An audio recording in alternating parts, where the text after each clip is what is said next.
Aloha, good morning, good afternoon, or good evening. You can go to live in France, but you cannot become a Frenchman. You can go to live in Germany or Turkey or Japan, but you cannot become a German, a Turk, or Japanese. But anyone from any corner of the earth can come to live in America and become an American. Welcome back to A Nation of Immigrants, a bi-weekly talk show program featuring the lives of immigrants, knowledge, diversity, and inclusion, created by Think Tank Hawaii and Kingsfield Law Office. We invite renowned immigrants to discuss their life stories, immigration adventures, and contributions to cultural diversity. Today's guest is Mr. Daniel Lew, Chief Public Defender, Northeastern Minnesota.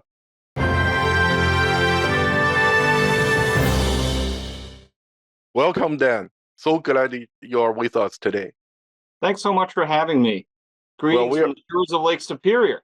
Oh, yes.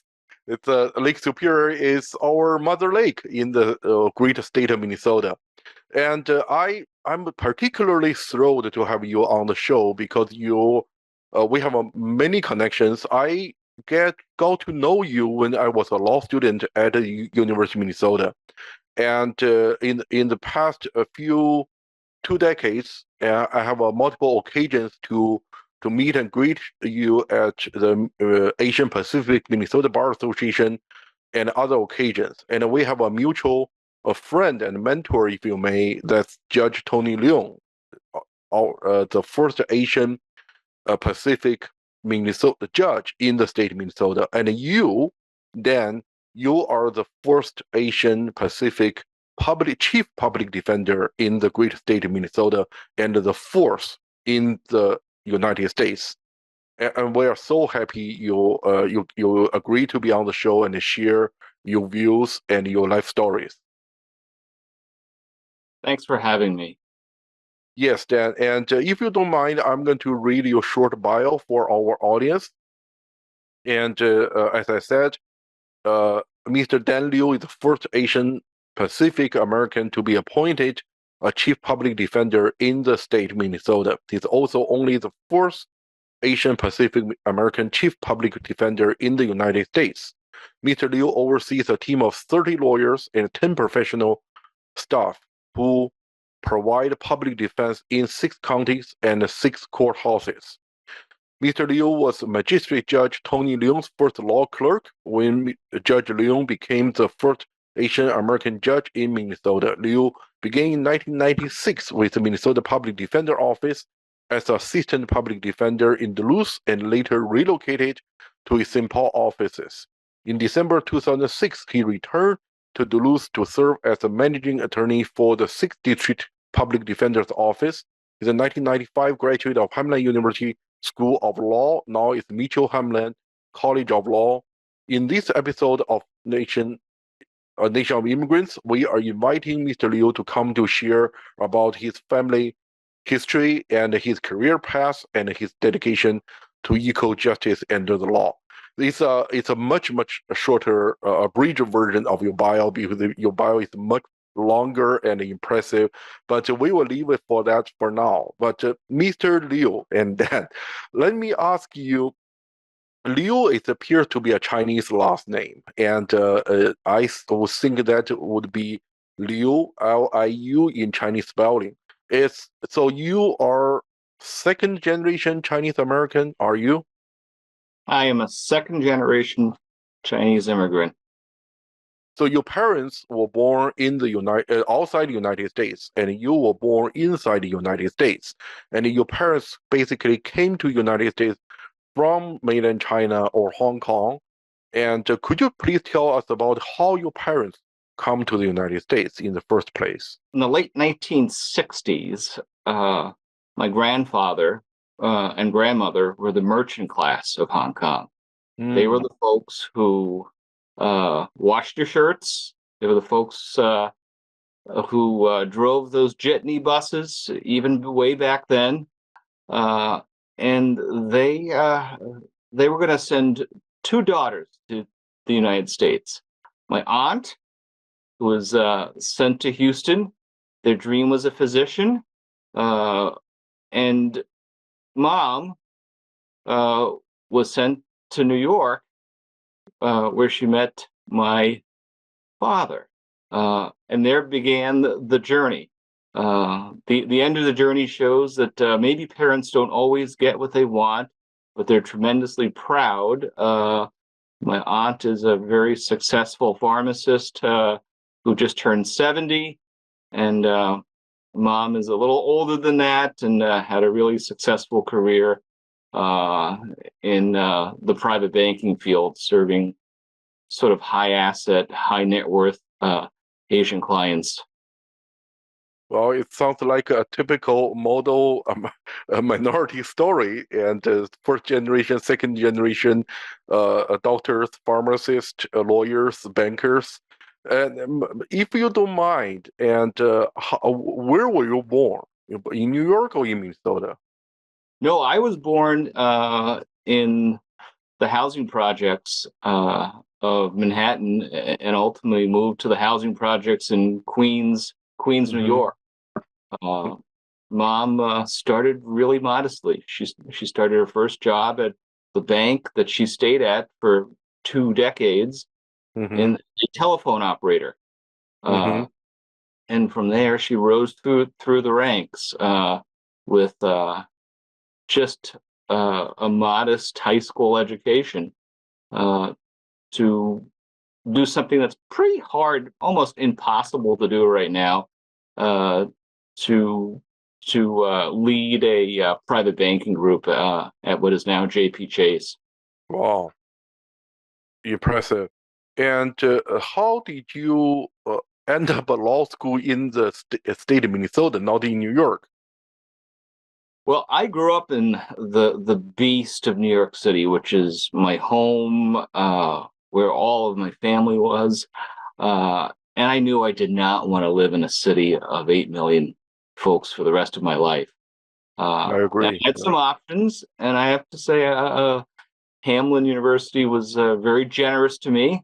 And when I came out to the Twin Cities, there was this incredible wow factor of this is a place with all the frills of an urban area, but without the rough edges. And this is coming from a kid who grew up, who spent Saturdays in Chinatown and in Chinese school, which wasn't very successful after many attempts. Yet when I told my grandfather I was going out to Minnesota, he said, where? And I had to actually show him on the globe. Because if you grow up in New York, sometimes your world is a bit small. You don't think the world is anything bigger than past New Jersey or Pennsylvania. Well, we are very glad you are here, and I totally agree with you. I grew up in Beijing, and I cannot wait to get out of the big metropolitan. It's just I thoroughly enjoy Minneapolis, St. Paul, and Duluth as well. It's a wonderful city, and both combines both the urban landscape and also the natural beauty.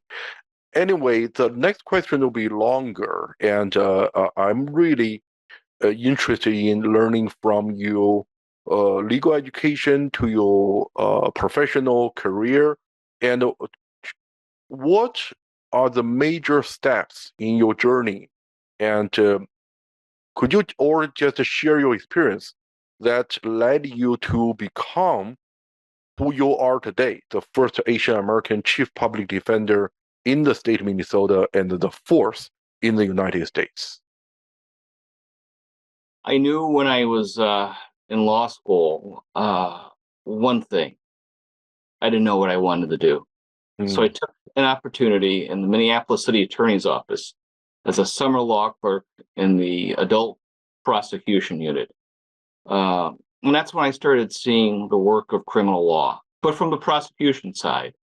Early on in that time, I met a brand new judge. He was 36 years old.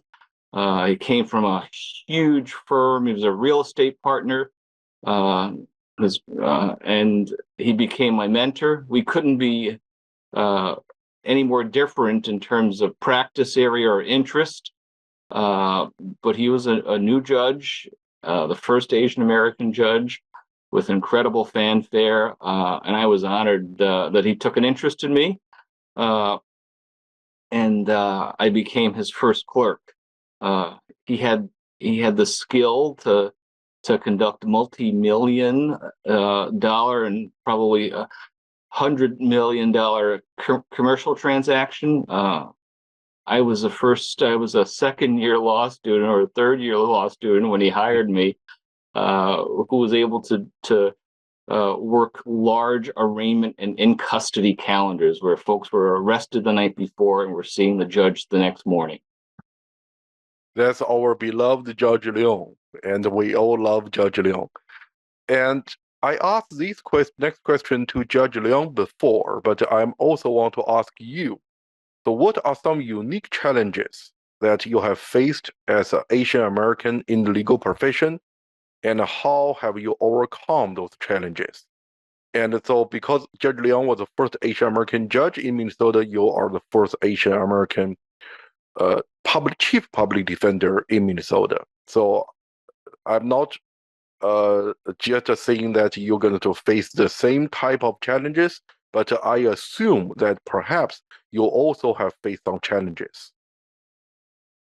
You know, when I left Tony's chambers, I took a job in Duluth, which is 150 miles north of the Twin Cities for folks who are watching this, and throughout the continent, along the shores of Lake Superior, doing public defense work. I didn't have that natural call or passion. My passion really was to do good work in the field of criminal law.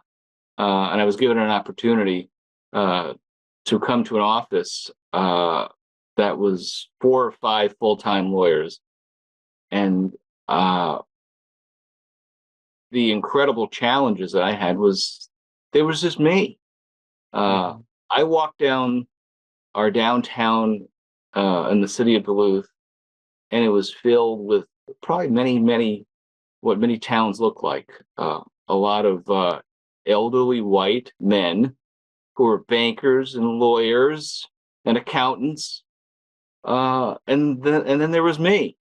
And that was an incredible challenge. And I realized I was also part of a huge public defender family.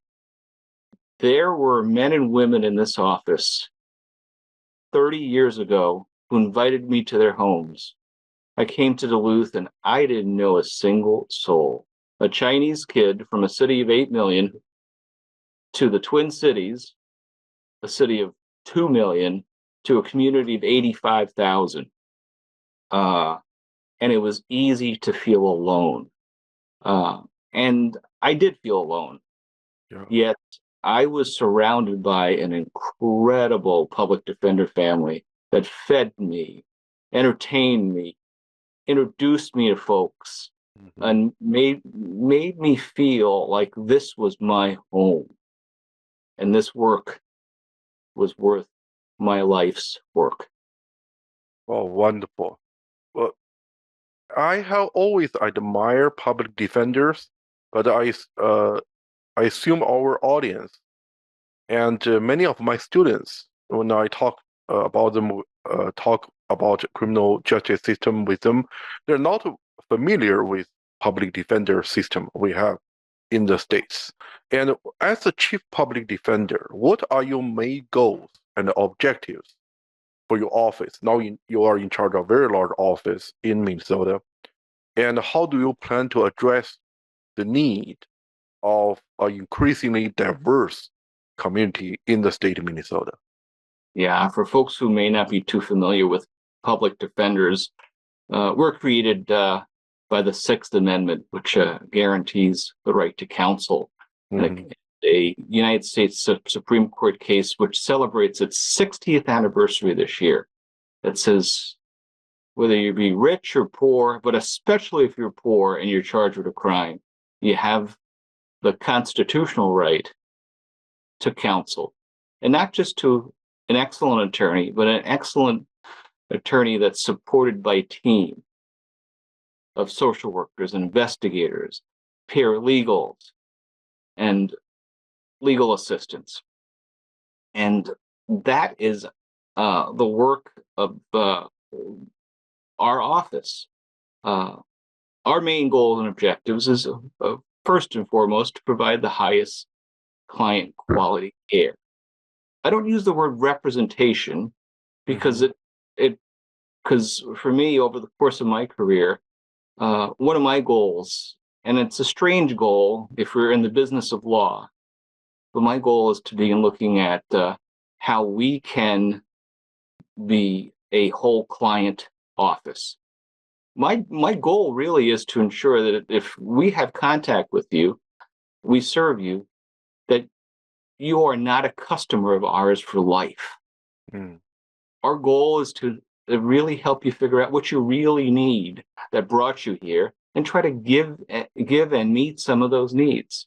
Unlike other businesses, we don't want customers for life. Our goal is to ensure that we have neighbors. And that's who our clients are, our neighbors, who are productive, beautiful people living life well. And finally, I think my third significant goal and objective is to ensure that the work we do as public defenders, that we're engaged in our community, that we live and play and contribute and engage in our community to ultimately improve our communities, because that's what public defenders do. Yes. Yes. Very well said. Thank you so much.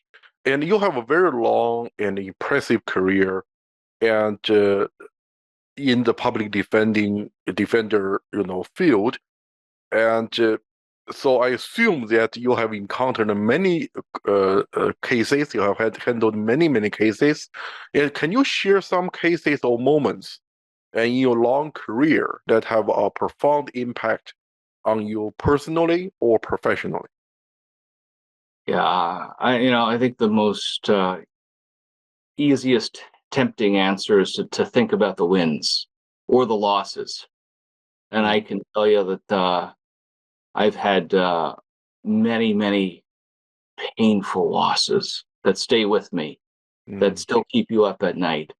And I've had incredible wins that you see clients having an opportunity to not spend decades, if not a lifetime, in prison. But I think the most significant moment in my career probably occurred about 15 years ago when it was a win. I tried a case. I tried a case with a young lawyer. We used our team. The outcome and the facts of the case were far less important than what happened afterwards. We hugged our client. We hugged each other. Our client left jail, went home. Many of us went home to our families. We celebrated in our own way and we lived our lives. But the verdict came in Tuesday, and Thursday, I opened the newspaper and hear that my client left jail that night, and just that Thursday was allegedly now involved in another violent episode. Oh. Again, he left unhoused. He left chemically dependent. He left with no place to go. He left with no support. And that moment was a key moment in my career where I said no more. I'm not just going to be good at trial and advocacy. And any opportunity I have to lead would be far better in looking at what do our neighbors, our clients need to succeed, to live better. And from that moment, I convinced myself that's going to be my life's work. And that's been my life's work for the last 15 years when I've had a leadership role, to ensure that I do better, and our offices and my colleagues do better to provide what our clients need, other than churning them through trials or finding sentencings that are favorable or finding constitutional issues that are dispositive, yet don't improve anyone's life. Yeah. Thank you so much. That's very, very profound. Uh, that we don't have, I don't think we have a lot of Asian or minority professionals in the legal profession in Minnesota. And so we have been talking about diversity and inclusion. And could you talk about some, if there is an initiative or programs that you have implemented or you plan to implement to promote diversity and inclusion within your office and the broader legal community in the state and in the country? Yeah, for me, I've implemented. I've just put it to life. It takes one. I'm the only one. I'm still the only chief public defender in Minnesota uh, who's not white. And for me, we all share this commitment. For me, I know that my initiative is to really ensure that our office represents our community. And I started doing that by not waving a banner or a flag. I decided the best way to do that was to engage in my community. So I started reaching out to our indigenous community. There are community health fairs I was at. There are powwows. There were opportunities to be at this year. It's our first year. We were invited to the state of the band of the Fond du Lac band. Wow. And I'm really proud of that because from that, our community trusts us. And I'm also proud to say that, I have two lawyers who are from two recognized bands that I've hired. And I think the most important position in our office are legal assistants who are first line, the first face. I had the great privilege of hiring an indigenous legal assistant who tells me she wants to go to law school. Wow. And boy, do we have a plan to support her. My other real proud moment in some of the initiatives, and it took a lot of work. This took a decade of work. We have our first Asian judge in the Iron Range, which is northern Minnesota, in a community that's a beautiful community.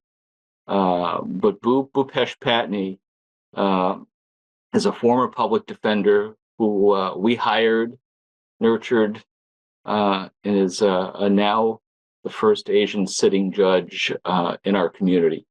So that's some of the efforts, but there's a lot more to do, and we're going to have an incredible opportunity to do that in the future as we continue to recruit. But I've found the best diversity initiative is for leaders and our staff to simply jump in and be part of the community, whether it be warrant resolution events in the community, or whether it be attending Juneteenth events, and engaging in community nonprofits. You can live diversity, and shockingly, that could result in an office and neighbors who are more diverse and who want to share your life's work. Splendid. Very well said. Thank you so much for everything you have done to promote diversity and inclusion. And you mentioned that you work with younger generation lawyers and judges, and you have been. I'm sorry to say you are a pretty senior in the legal community now, and so. All right, I am getting a little older. Not really. Well, but since you have this role and both in the leadership in legal profession and also the senior status, if I may, in the legal community. So what advice would you give to young Asian American lawyers or law students who are studying law right now, who aspire to work one in public defense, to follow your footsteps, to be a public defender, which is not a normal quote unquote career path, and or pursue leadership role in the legal profession, like what do you do? Here's my advice that my dear friend and mentor gave me 30 years ago. Few will remember how good you are, or how good you think you are, or how bright you think you are. Our parents have told us that's what we need to do. Work hard, be bright, make sure your compensation is adequate, if not high. Few will remember that in your life. But folks will always remember how you've treated them, how you treat others, how you treat those you love will be your lasting legacy. And it'll be your pathway to any success, if any, that you'll have over your career. And so much of the young talent will have tremendous success if we simply remember, folks will always remember how they were treated by you. Well, the best advice I have ever heard. That remind me of philosopher, and one said, "Be kind whenever possible. It's always possible." And lawyers are, but at fundamental level, we are all human beings. And thank you for the advice. And those are the advice you would give to young lawyers and young legal professionals. But if you may, if you permit me, I'm going to ask you a generic question I normally ask our distinguished guest. What advice you would give to yourself if time travel permitted? You could travel back to your early 20s or when you graduate from college, and now looking back your long and successful career, what would advice you would give to yourself in your 20s? The 20-year-old in me would tell myself, please, you needed to slow down and take that year to yourself to grow. Take that 6 months, take that year. Don't power it through. You don't need to. You have a long life ahead of you. Give yourself the time. Fantastic. Good advice. I will give to myself the same advice as well. Well, with time just up, and just thank you so much, Mr. Liu. And we are extremely honored to have you to be on the show to share your reflection, your thoughtful advice, and your wonderful stories as the first chief public defender in the great state of Minnesota. Thank you very much. We look forward to welcoming you back to the show and discuss more about your cases and your new adventure. Thank you. Thanks so much for having me.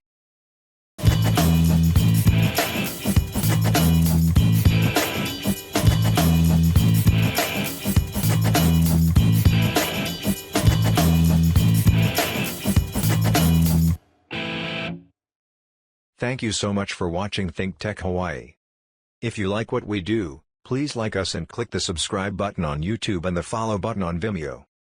You can also follow us on Facebook, Instagram, and LinkedIn, and donate to us at thinktechhawaii.com. Mahalo.